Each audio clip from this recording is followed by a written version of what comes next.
Hello, my name is Natalie Paulman, and today I will be talking about René Descartes, often called the father of modern philosophy.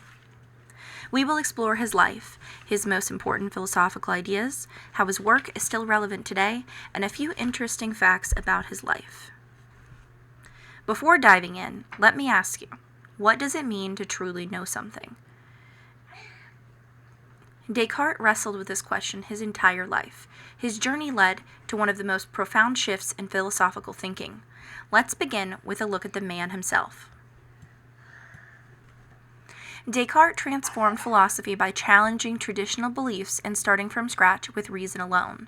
This presentation will cover a short biography, his philosophical ideas, especially his method of doubt and dualism, their current relevance, and some unique facts about his life.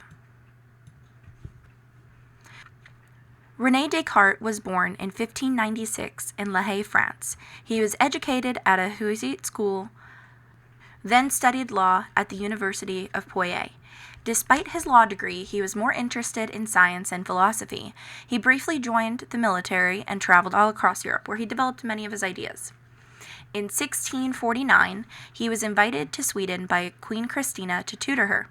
He died there in 1650, most likely from pneumonia, although there have been some theories that he may have been poisoned. Descartes lived during the scientific revolution, which deeply influenced his thinking. While Descartes earned a law degree, he rarely actually practiced law.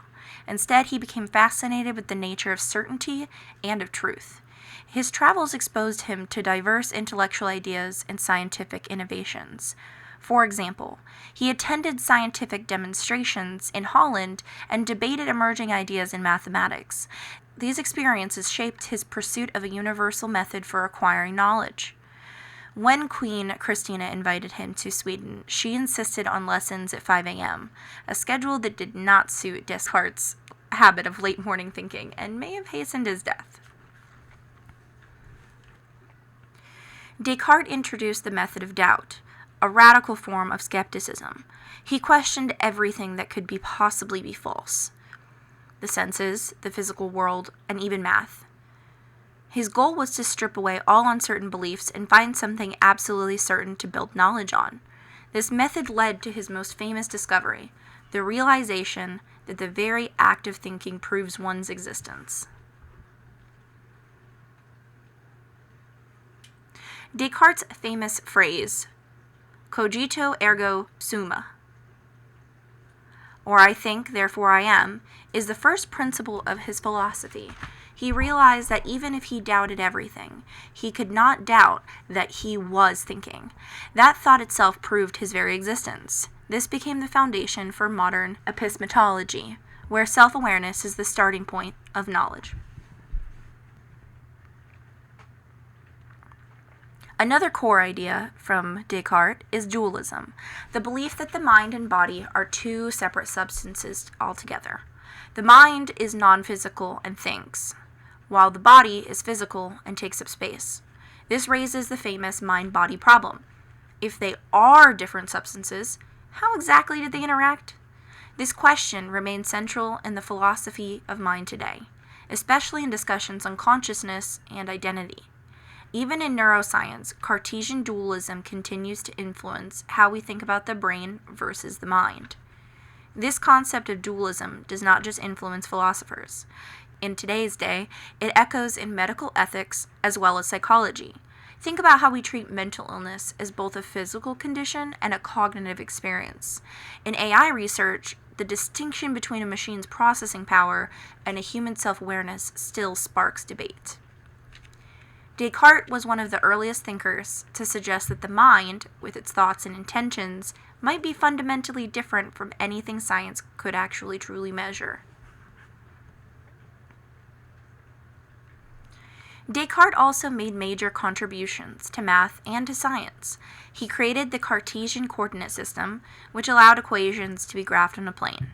This innovation helped merge algebra and geometry, paving the way for calculus and analytical geometry. This work had a major influence on later thinkers such as Newton and Leibniz. Descartes' method of doubt is a foundational concept in science and philosophy. It's used to test ideas through critical skepticism. His dualism is still discussed in AI and cognitive science, like I said, especially when we ask if machines can think or have minds. Scholars continue to cite Descartes in research on knowledge and consciousness. For example, Jennifer Williams, in the Journal of Philosophical Studies, argues that Cartesian skepticism still frames key problems in modern epistemology. Descartes may have lived 400 years ago, but his influence shows up in unexpected places. From neuroscience labs to classrooms debating the nature of reality, his ideas are still sparking questions today.